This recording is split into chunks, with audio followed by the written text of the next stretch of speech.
दक्षिण में ही राक्षस बसे हुए थे। इन राक्षसों के वंश में एक राजा हुआ विद्युतकेश। उसकी रानी थी सालक टटकटा, जो भोग विलास में लीन रहती थी तथा किसी की भी परवाह नहीं करती थी। जो भी उसके भोग विलास में बाधा डालता था उसे मरवा डालती थी। इसी कारण जब उसका एक लड़का हुआ तो बच्चे का पालन पोषण उसे झंझट प्रतीत हुआ। उसने अपने बेटे को भी मरवाने का यत्न किया। उसने अपने सेवकों को उसका वध करने के लिए कहा। सेवक उस बालक को ले गए।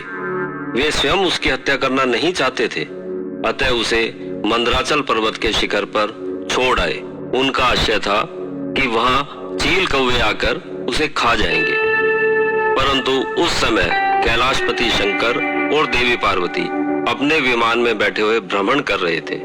वे कुछ ही समय पश्चात उधर से निकले तो उन्होंने एक छोटे से बच्चे को पृथ्वी पर पड़े रोते हुए देखा, तो विमान को नीचे भूमि पर ले आए। उस बालक को पार्वती ने उठा लिया। शिव पहचान गए कि वह विद्युतकेश का बेटा है। वे उसे अपने निवास स्थान कैलाश पर्वत पर ले गए। पार्वती ने बालक का पालन पोषण किया और इस बालक का नाम उन्होंने सुकेश रखा। विद्युतकेश के पुनः कोई संतान नहीं हुई। इकलौते पुत्र के बिछुड़ने से वह अत्यंत दुखी रहता था। सुकेश जब बड़ा हुआ तो उसे यह बताकर कि तुम राजा विद्युतकेश के पुत्र हो, कैलाशपति ने उसे वापस भेज दिया। उसके लौटने के लिए उसे एक विमान उपहार में दिया। सुकेश का रंग रूप व चलने बोलने की विधि राजा विद्युतकेश के समान ही थी। विद्युतकेश उसे देखते ही पहचान गया। वह उसे युवराज घोषित कर दिया। सुकेश बहुत बलशाली व बुद्धिमान था, परंतु भगवान शंकर एवं पार्वती द्वारा पालित होने के कारण तथा अपने पास विमान रखने के कारण उसमें अभिमान आ गया था। सुकेश के 3 पुत्र हुए, माल्यवान, माली और सुमाली। तीनों ही बड़े बलवान थे। उन्होंने घोर तपस्या की और शस्त्रों का अभ्यास किया। इस प्रकार वे स्वयं को अति श्रेष्ठ व्यक्ति मानने लगे। उनमें भी बहुत अहंकार आ गया। अब उन्होंने दूसरे लोगों को तंग करना आरंभ कर दिया। अपने देश से बाहर निकल दूसरे देशों पर आक्रमण करना आरंभ कर दिया। एक समय आया कि देवता, गंधर्व व मानव इत्यादि सब के सब जातियां इन तीनों भाइयों के अत्याचार से त्राही त्राही कर उठी। कोई इनका विरोध नहीं कर सका। वास्तव में वे सब जानते थे कि इनके पिता सुकेश शंकर के प्रिय हैं और यदि उन्होंने इन भाइयों से युद्ध किया तो शंकर उनके विरुद्ध हो जाएंगे। बहुत से पीड़ित लोग मिलकर विचार करने लगे कि क्या करें। यह निश्चय किया कि कैलाशपति शंकर के पास चला जाए और उनसे कहा जाए कि सुकेश को सन्मार्ग दिखाए। सभी लोग उनके पास गए, परंतु श्री शंकर ने कहा, सुकेश देवी पार्वती का प्रिय है, मैं उसे कुछ नहीं कह सकता। आप स्वयं उनसे बात करें। लोग देवी पार्वती के पास पहुंचे, परंतु पार्वती को जब पता चला कि लोग सुकेश के विरुद्ध शिकायत लेकर आए हैं तो उन्होंने उनसे मिलने से इनकार कर दिया। अब लोग परेशान हो उठे।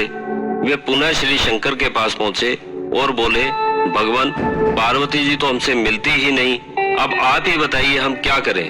कैलाशपति ने अपनी असमर्थता प्रकट की, परंतु उपाय भी सुझा दिया। आप श्री विष्णु के पास जाओ, वह निश्चित ही कुछ उपाय करेंगे। दुखी लोग सागरपति श्री विष्णु के पास पहुंचे।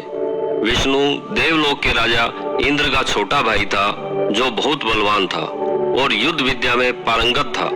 वह और उसकी धर्मपत्नी देवी लक्ष्मी देवलोक से दूर महासागर में किसी जनशून्य टापू में रहते थे।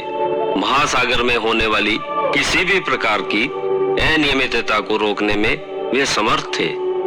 उनके पास कई दिव्यास्त्र थे। इनमें सुदर्शन चक्र भी था।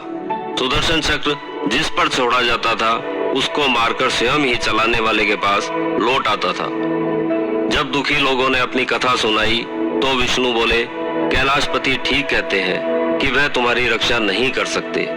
पार्वती जी सुकेश को बहुत प्यार करती हैं, इसलिए सुकेश के पुत्र भी उनको बहुत प्रिय हैं। मैं ही तुम्हारी रक्षा करूंगा। इस प्रकार विष्णु ने राक्षसों पर आक्रमण की घोषणा कर दी। जब राक्षसों ने विष्णु की घोषणा सुनी तो वे हंस पड़े। वे मानते थे कि जब तक माल्यवान, माली और सुमाली उनके साथ है, उनको कोई हरा नहीं सकता। उन्होंने विष्णु के आक्रमण की प्रतीक्षा नहीं की, वे स्वयं विष्णु लोक पर आक्रमण करने चल पड़े। विष्णु भी दिव्यास्त्र लेकर राक्षसों से लड़ने निकल गए। राक्षस संख्या में बहुत अधिक थे, परंतु जब विष्णु ने दिव्यास्त्र चलाने शुरू किए तो गाजर मूली की तरह राक्षसों के शरीर कटने लगे। उनकी इतनी अधिक हत्या हुई कि उनके शवों के ढेर पर्वत के समान ऊंचे ऊंचे लग गए। राक्षस घबराकर दक्षिण की ओर भाग खड़े हुए और अपनी लंका नगरी में घुस गए। श्री विष्णु ने यहीं पर बस नहीं किया। वह जानते थे कि जब तक बुराई को जड़ से समाप्त न किया जाए, बुराई कभी भी पनप सकती है और किसी को शांति से जीने नहीं देती। राक्षस लंका में रहेंगे, वे बाहर निकल पुनः भले लोगों को तंग करेंगे, क्योंकि यह बुरे लोगों का स्वभाव बन जाता है कि भले लोगों को मारकर उनकी संपत्ति हड़प कर जाए और उनका मांस खा जाए, जिससे कोई प्रमाण उनके विरुद्ध न रहे। इस कारण विष्णु ने बुराई के स्रोत लंकापुरी पर आक्रमण कर दिया। लंकापुरी अजेय मानी जाती थी, इस कारण राक्षस समझते थे कि यहाँ वे विष्णु को परास्त कर सकेंगे, परंतु यहाँ विष्णु ने अपना सुदर्शन चक्र निकाल लिया। माल्यवान व माली इस युद्ध में मारे गए। उन्हें मरा देख सभी बचे खुचे राक्षस लंकापुरी को छोड़ पाताल लोक को भाग गए। इस प्रकार लंका जन शून्य हो गई। लंका जब खाली हुई तो देवराज इंद्र ने महर्षि पुलस्त्य के पौत्र वैश्रवण को वहां का लोकपाल नियुक्त कर दिया। महर्षि पुलस्त्य अति ओजमेय तथा अत्यंत ज्ञानवान थे। उनका पुत्र विशर्वा और पौत्र वैश्रवण भी अति बलवान, तेजोमय तथा ज्ञानवान थे। वैश्रवण लंकापुरी में रहने लगा और राज्य चलाने लगा। यही वैश्रवण बाद में कुबेर के नाम से प्रसिद्ध हुआ।